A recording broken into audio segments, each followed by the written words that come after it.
pick up back at Exodus. Here we go. All right? Okay. Welcome. And we're coming back to a part of the Bible that we touched on a few weeks ago before we got involved with Carl Jung. Exodus.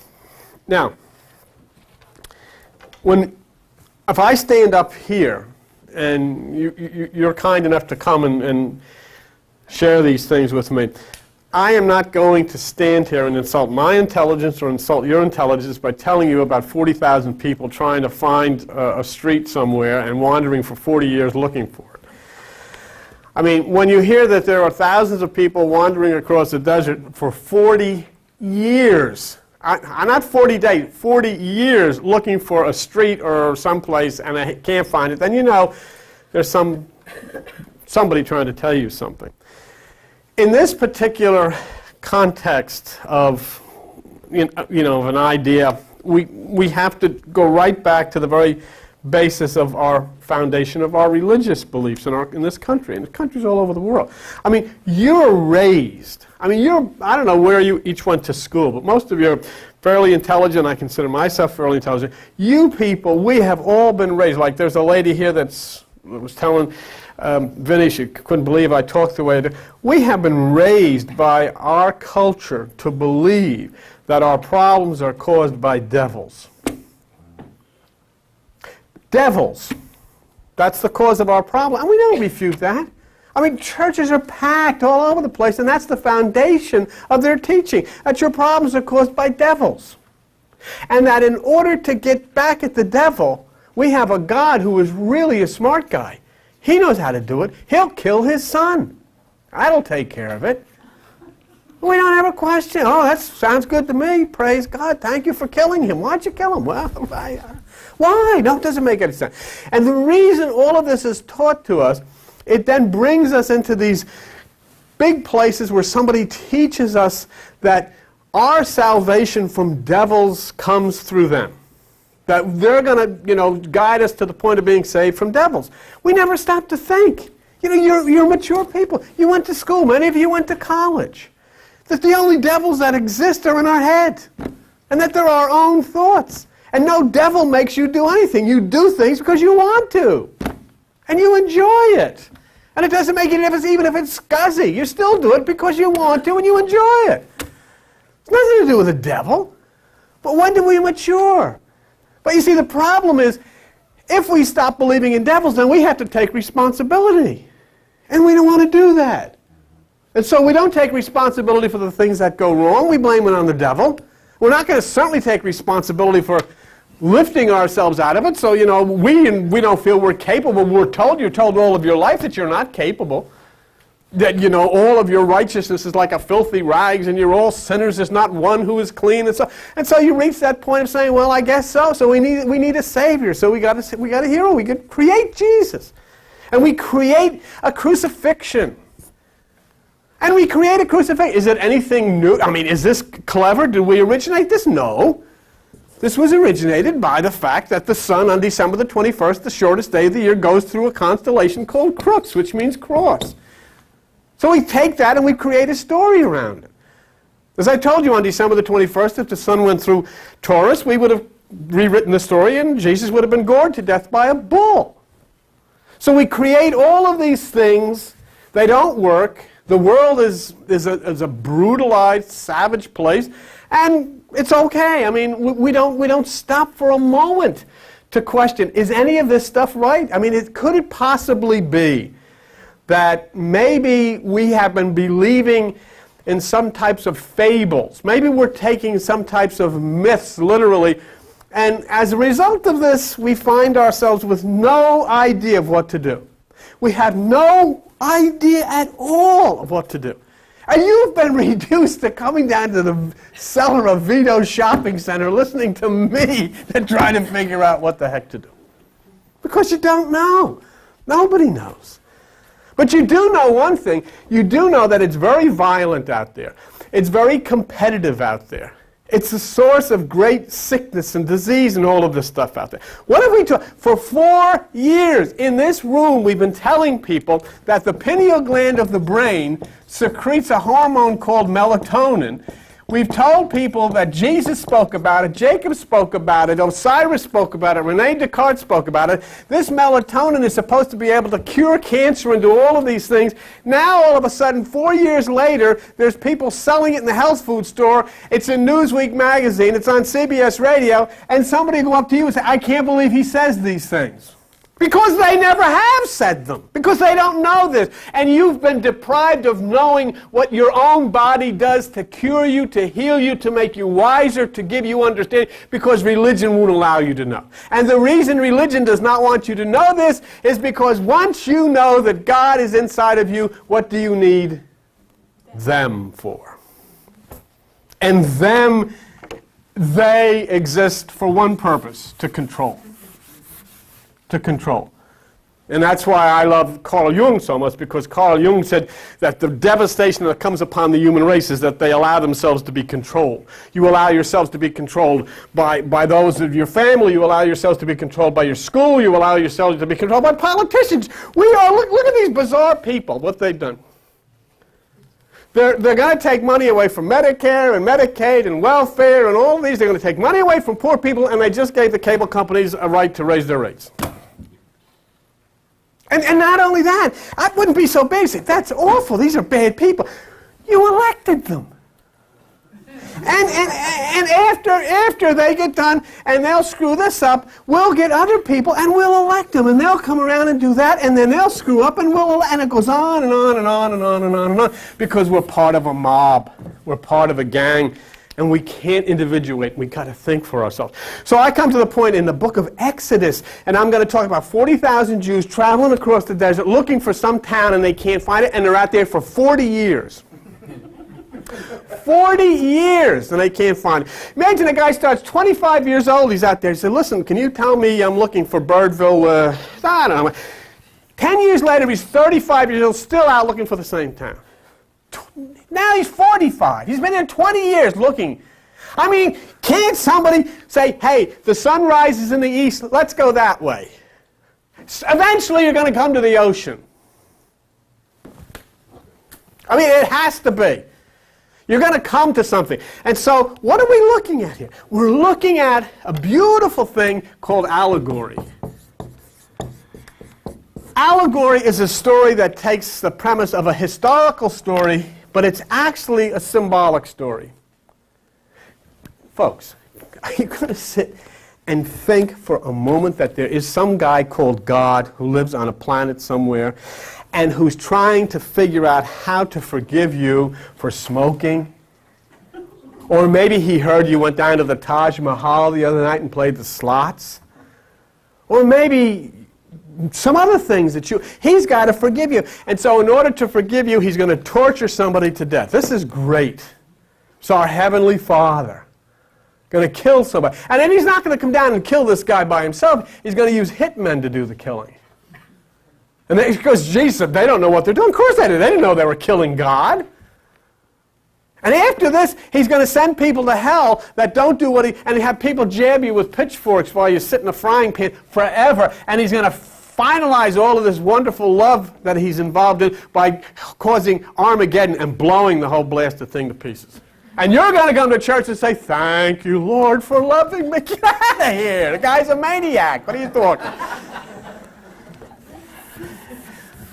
Good part is that's not what God is. The good part about it is that we have been following the God that has been created for us by religion, which has no relationship to that which is God. God is the manatee who's swimming up from Florida.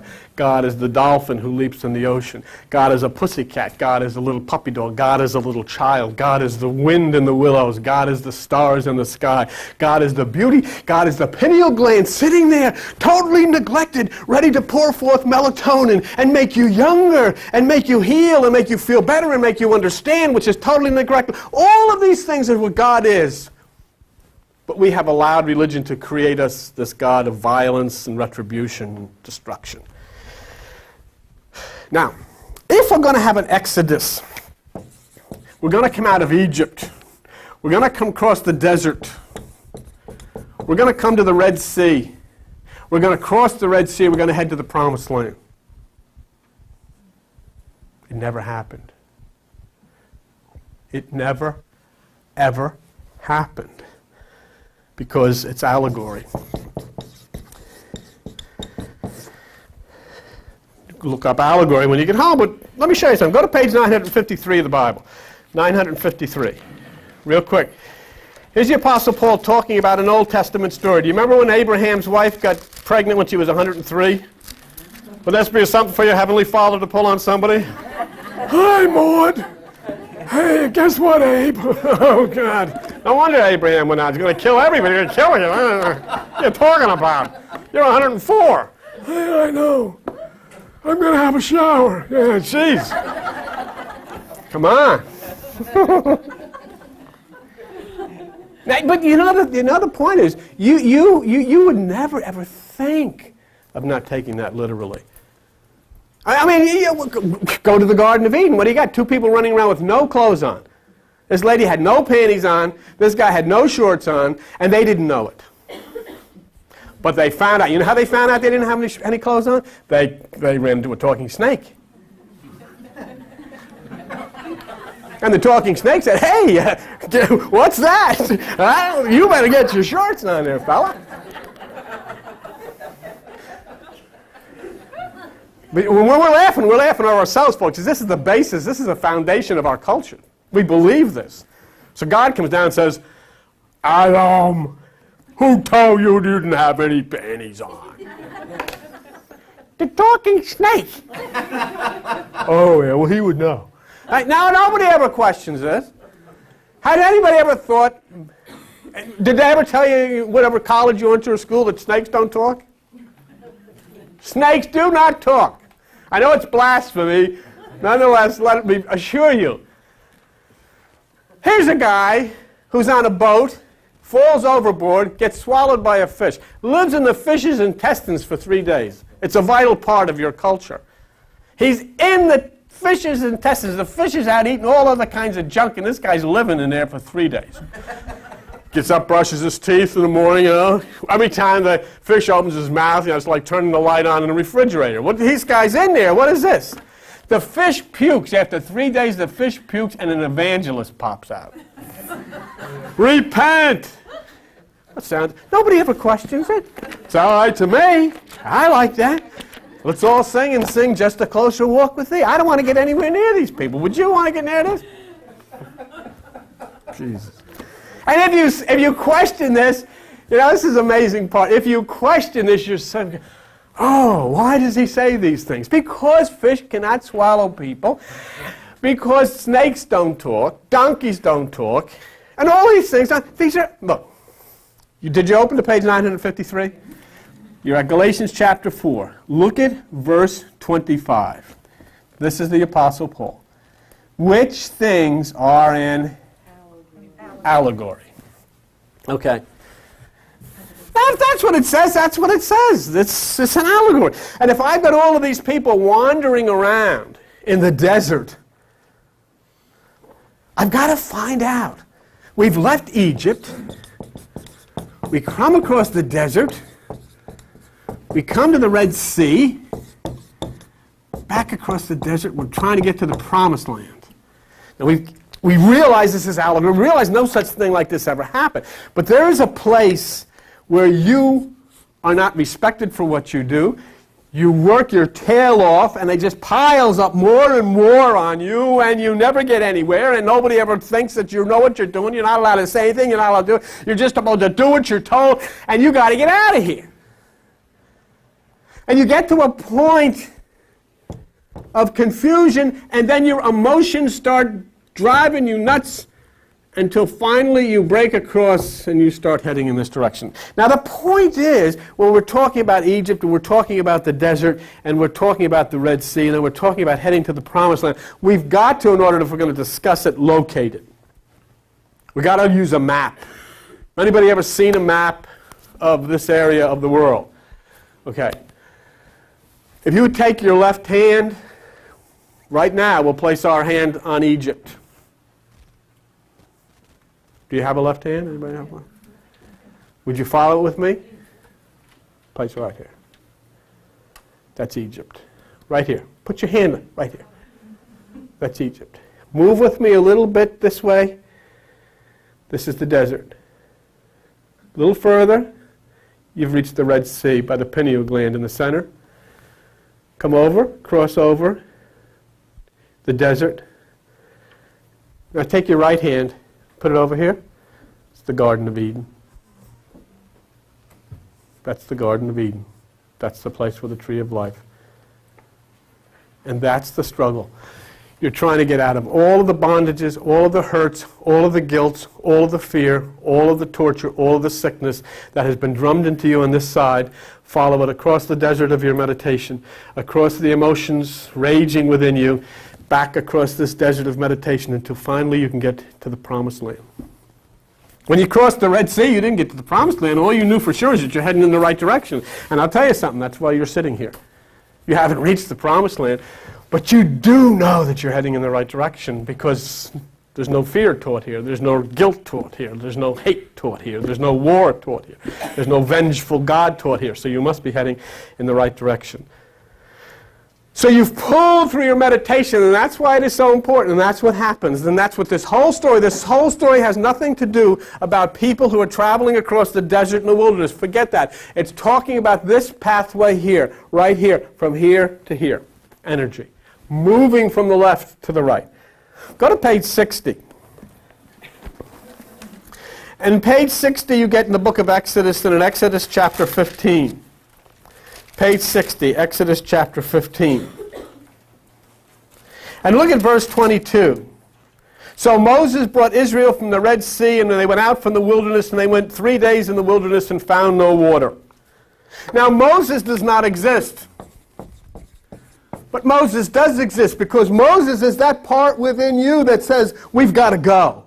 Moses is that part in you that has caused you to sit in this room today because you say, this isn't right. We can't stay here. I can't continue to be thinking the way I'm thinking. I can't continue to feel the way I feel. I've got to move. I've got to go. And so the Moses that is within you says, ho, let's go. John Wayne, we're going across the desert.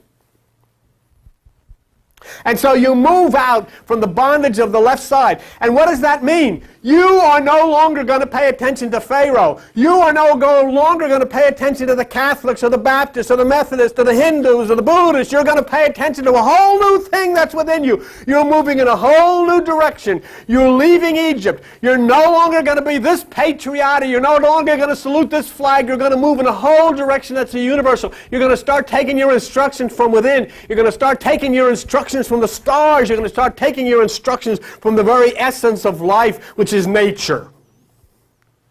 You've left Egypt, and Moses says, let's go. Then you get out into the wilderness, and you cross the Red Sea, which is your emotions. And when your emotions are pounding you, trying to drag you back to the old way, Moses looks up and the sea parts, and you cross it, and now you're on your way back into the desert, heading towards the promised land, and that's where you're at. That's where you're at if you want to be. But you can turn around anytime you want and go right back to the same lunacy, to the same hate, and to the same guilt, and to the same fear. And that's what people are doing today. You know why? You know why the stores are selling out of melatonin all over the country because of the Newsweek article? You know why you can't buy any in the stores? Because people do not know that the very scriptures that they carry under their arms say to you that if you will sit in the darkness of meditation, it will flow. That Jesus Christ said, if your eye be single, your body will fill with light. They don't know that. So they go to the store to buy it. So we're heading in the right direction. In the wilderness, we're still in the confusion, and you know that even though you've crossed the Red Sea, you know that what happens to you. No matter what you do in your journey, you've meditated Tuesday night, and Wednesday you got ambushed. Boom! Somebody shot at you. Something happened within you Wednesday. Something happened Thursday. Something happened on the job. Something happened in the house. Something happened, and you had a skirmish. You had a fight. You had an attack somewhere within you. But there is something that this scripture says that tells you right away something good's going to happen. There's going to be a change. Exodus 15, right where you are. Moses brought, and they went out from the wilderness of Shur. Do you see that? And they went how many days? 3. The number 3 means new life. The number 3 means that which is old is going to pass away and something new is going to happen. You have to understand metaphysics, you have to understand numerology and understand this, but that's what it means. Why does the number 3 mean that? Is there any basis in science for that? Yes. On December the 21st, the Son goes through the cross. It's crucified. It's the shortest day of the year. On December the 22nd, 23rd, and 24th, the Son sits in the tomb of the earth. It's called the winter solstice. The Son sits there the darkest days of the earth. On December the 25th, the Son is reborn, and from that day on, the darkness grows shorter. Every day grows longer. There's more light, there's more light, there's more light, because the Son is born out of the winter solstice. The number 3 signifies the 3 days and 3 nights of the winter solstice, that there is the end of the downward pull, and here is the beginning of the upward pull. Here is the end of the involution. Here is the beginning of the evolution. Here is the end of the winter of your life. Here is the beginning of the spring of your life, because the energy is starting to rise. The fire is starting to come up from the solar plexus to hit the pine cone, explode the pine cone of seeds of new life into your brain, and you start thinking differently. And if you don't believe me, and you can't, how are you going to come down in the basement of some shopping center in Forked River and believe me? That's ridiculous. I understand that. But certainly Newsweek wouldn't lie. So, there it is. So, right now, in the story, they're in confusion. And why are they in confusion as they're traveling? There's no water. It does not have anything to do with drinking water. Baptism has nothing to do with wet water that you put your head in. You are looking at metaphysics. You are looking at the ancient religions. There are 5 stages of consciousness. The first is earth. The second is water. The third is air. The fourth is fire. The fifth is new life. When you take the earth, which is your head, and lift it through meditation into the second stage of consciousness, you come to water. You begin to understand truth. You then rise out of the second stage of consciousness in your meditation, and you enter the air, which is the third stage where there are no thoughts. You then rise up through the air, and you touch that which is the fire, which is the spirit. That's why in all of your life they would take you when you're a baby or take you when you get involved in a church, and they'd stick your head in water. And when you come out, you might have had the flu or you might have got something, but you got nothing as far as anything to do with God because you missed it. 99% of the people who have been baptized have never been baptized because this is an inner struggle. The earth, the mind, goes to the second stage, water. And what does it say here? They're searching in the wilderness and they could not find water. They could not find the truth. They could not understand this. So the Bible says we will rise to meet Jesus where? In the air. And so the whole idea, the philosophies of the religions is that you're going to actually fly through the sky. No, you're not. You're going to raise yourself to the third stage of consciousness and meet that which is the Christ consciousness within yourself. When there are no thoughts, then you'll meet Christ in the air. So this is what this is all about. So a lack of water is a lack of truth. When you're struggling through the wilderness, even now, even though you've come out of the left side, even though you're heading for the right side, even though you're heading for the promised land of the right hemisphere of the brain, you still get into a point of confusion. You feel it within yourself. There is not one person sitting in this room that should not pick up this Newsweek article instantly and be meditating. There is not one person that you know of that has cancer or that has some kind of serious disease. You should sit with them with that article and say, for God's sakes, look at this. And look, Jesus talked about it. Jacob talked about it. Osiris talked about it. Rene Descartes talked about it. This is a scientific fact. This is what it means. You set aside time inside of yourself. And inside of your children. I don't care if your children understand it. I don't care if you understand it. What do you have to understand about the pineal gland secreting melatonin? You'll never understand it. All you have to do is know that when you sit down in the darkness, it does. Period. I do not have to understand how the television works in order to watch it.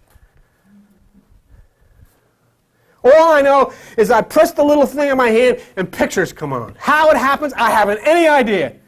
But it happens. And that's what we have to understand. So we seek this truth. Constantly we're looking for this water. Constantly. You're sitting here because you've never heard the truth. You can't, this can be the truth out there. Devils. God's going to blow the world up. God killed his son to forgive you because you ate meat fried. That's the truth. God is on our side because we won the war. We killed, how many people we killed? That's the truth. And so it says in Exodus 15, where you're at, verse 23, and when they came to Marah, they could not drink of the waters of Marah. And the reason they couldn't drink of the waters of Marah, for they were bitter. They couldn't drink of the water because it's bitter. You can't take the truth because of the bitterness that's built up in you for years and years and years of this stuff. Loaded with bitterness. This bitterness, this Mara, is depression, it's anger, it's guilt. Much of it comes from religion. Much of it comes from your society. Much of it comes from your schools. Much of it comes from your family. And the bitterness just wells up in you to the point where you can't see, you can't feel, you can't understand. What are you going to do? See, that wakes me up every so often. Let me show you something. Do you see what it says? They came, the water was bitter, and they called it Mara. In Hindu, the devil is called Mara. In Hindu, the word for devil is Mara. So what is the devil? Bitterness. You see O.J. Simpson sitting there? Did the devil make him do it? Sure. Bitterness. Or whoever did it. I don't prejudge anything. But there's bitterness. And what can bitterness make you do? Bitterness can make you do anything. And if you're bitter enough, and if you're assaulted all of your life, then you'll do anything. Maras are the lords of sexual or sensual desires. Mara is the tempter. But in the center of all this bitterness, in the center of all this bitterness, in the center of Mara, a child is born. Mara is Mary. And in the center of all of this bitterness, in the center of Mara, in the center of Mary, in the eye of the storm, there's a quiet place, and there the child is born. In the eye of the storm, the child is born. In the eye of the storm is Mara. In the eye of the storm is Mary. In the center of your head, which is screaming right now with all of the hurt and all of the anger and all of the feelings and all of the bitterness, there's a quiet place. And you can enter into that quiet place, and there it all stops.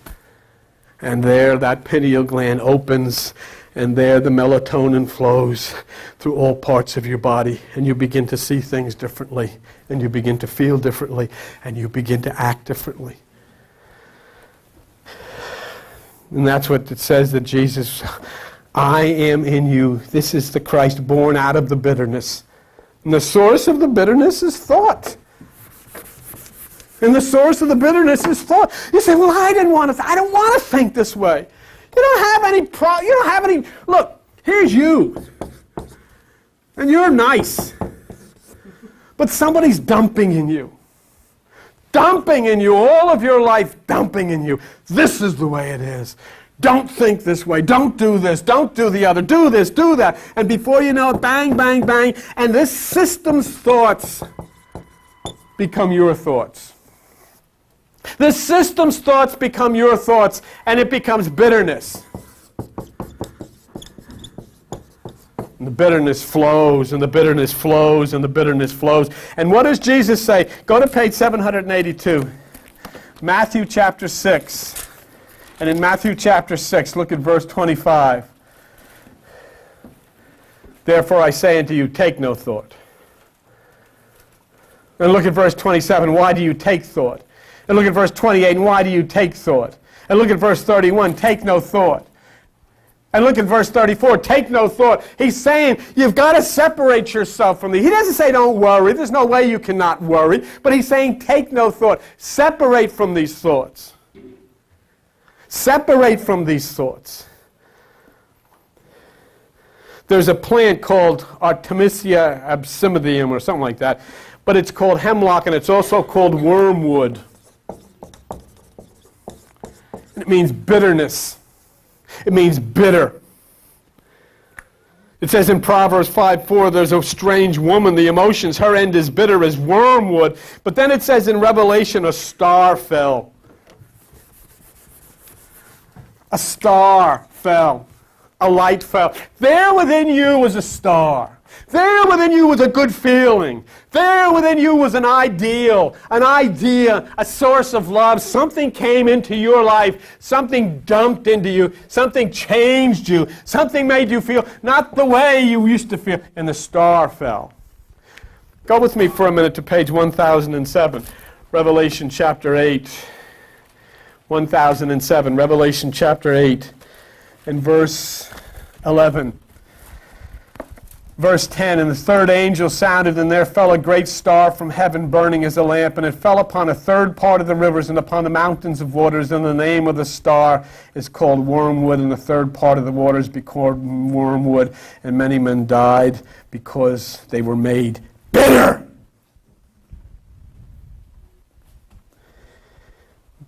The third part is your physical, your emotional, your intellectual,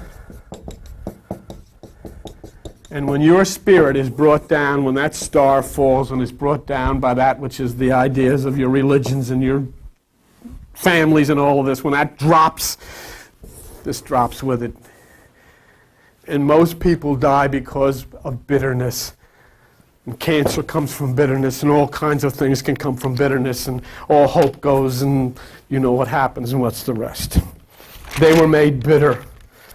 So you see, when you're in the wilderness, which is in confusion, you'll come upon truth. You think it's truth, don't you? You go to church, you never doubted anything. You pick up books, you read it, you never doubt it. Oh, you go around and show somebody, look what it says here. Looks good to me. I believe this. Where did he get the idea? I don't know. Where does the Bible come from? Nobody knows. Who wrote it? Who's Matthew, Mark, Luke, and John? Did anybody ever tell you those people never existed?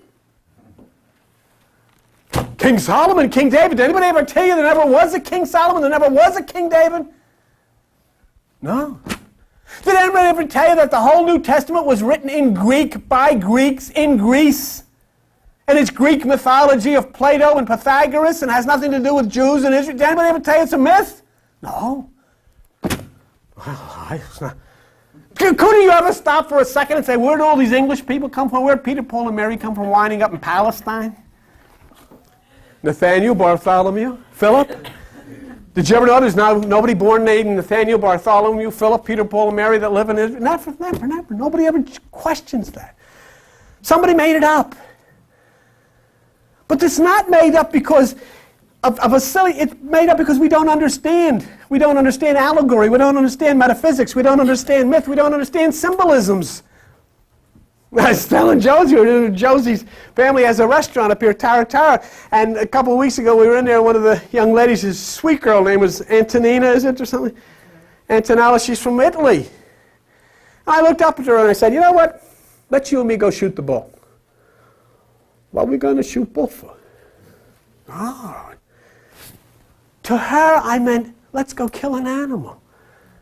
She didn't know I meant, let's talk. Hey, what did we say? You shut your mouth off. What, are you going to call the first aid squad because you heard somebody shut their mouth off? Spill the beans. It's all like, going to get a broom because somebody spilled the beans? This guy's 3 sheets to the wind. What are you going to do about that? Is it in the backyard hanging up in your clothesline? What is this? And you know what? You laugh because every one of those expressions, you know exactly what they mean. Why? Because you know the symbolic language of your culture. But I can tell you something, folks. You do not know the symbolic language of this culture, and that's why this is taken literally. Even though the Apostle Paul said, be not a minister of the letter. Don't take this stuff literally. It'll kill you. Do you know? Can you tell of anybody that took this stuff literally and killed himself and a lot of people recently? His name was David Koresh. And he didn't know that fire was the 4th stage of consciousness that comes down from the mind to purify away all the guilt, fear, and hurt. He thought of a literal fire because he was taught literally, and so he set the whole place on fire and feel that the will of God was fulfilled because he didn't know. There's nothing more dangerous than a born-again Christian with a gun in his hand. And so here then you realize It says in Exodus 15:24, the people murmured against Moses because there's this bitterness. We question everything. And then inside of you, the Moses cries out, it says in verse 25. That part of the mind that cries out. And you look what it says, real quick now, because we gotta get out of here. Page 60. Exodus chapter 15. And this is the good part. You come to the water, you come to the lake, and it's bitter. And nobody can drink out of it. In other words, inside of yourself, there's this bitter. And you can't take it anymore. You can't, it's sucking you can't deal with life anymore. And everything is a bunch of hypocrites, a bunch of liars. So what do?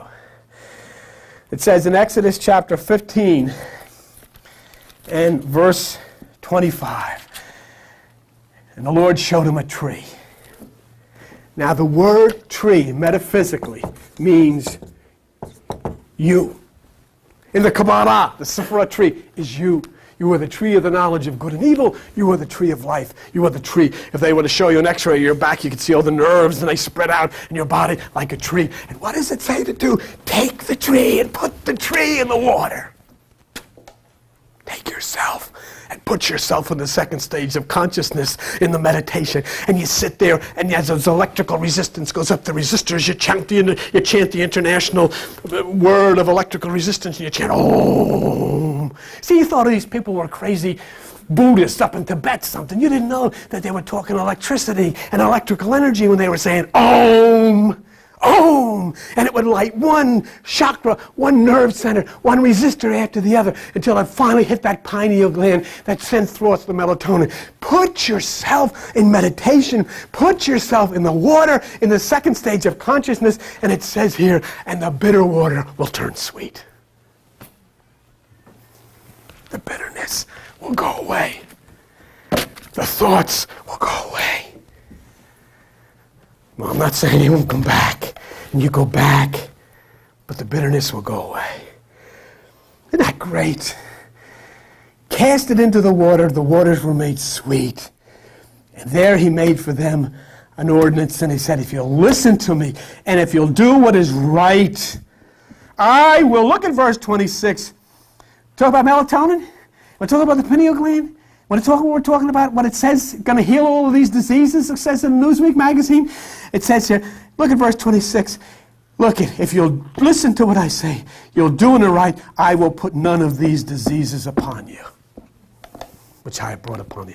I won't give you any of that. What does it take? Is it so damn hard to give up the couch for a couple of hours? Is it so hard to turn the lights off? Go and do it is it so hard to start paying attention to yourself? It doesn't cost you any money. You don't have to join any church. You don't have to become involved in anything. All you have to do is start obeying the wisdom of the ancients, the directions of nature, the directions of God. Look within yourself. Let the darkness close in within you. Let the melatonin begin to flow. And the bitterness will go away. And the bitter waters will become sweet. Now I got other stuff, but I don't know, I got carried away. It doesn't make any difference. And you know what? Let me just tell you something. So no, they say, I love the Lord. And Jesus said, look, if your eye be single, your body will fill with light. If you stimulate the pineal gland, your body will fill with melatonin. And Jesus said, if you want to catch fish, if you want to have wisdom, fish is brain food. If you want to know, cast your net to the right side. Hey! That means energize the right side. That's what Jesus said. And Jesus said in Luke 11:52, you take away the key of knowledge because you don't enter with it. You know, I don't want to tell you, but I want you to see that, because some of you have never seen it. Tell me what page that's on. Luke 11. What page is that on? I want these people to see that. Luke 11. Hurry. What page is that on? What is it? Go to page 846. Real quick.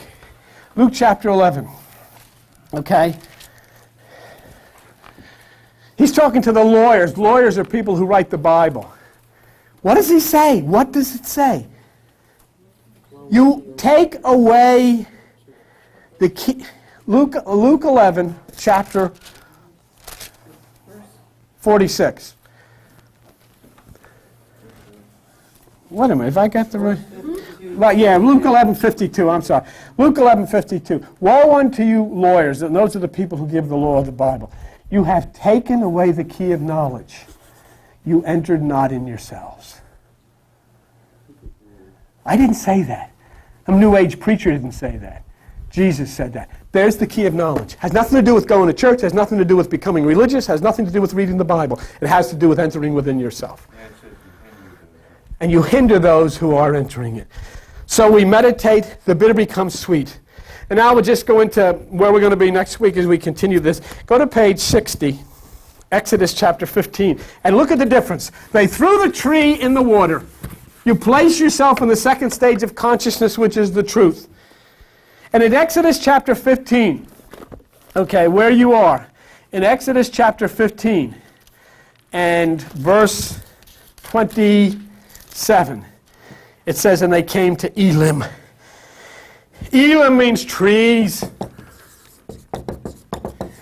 And there were 12 wells of water. Perfection! The 12 signs of the zodiac. The encompassing power of nature and the universe. And there were 70 palm trees.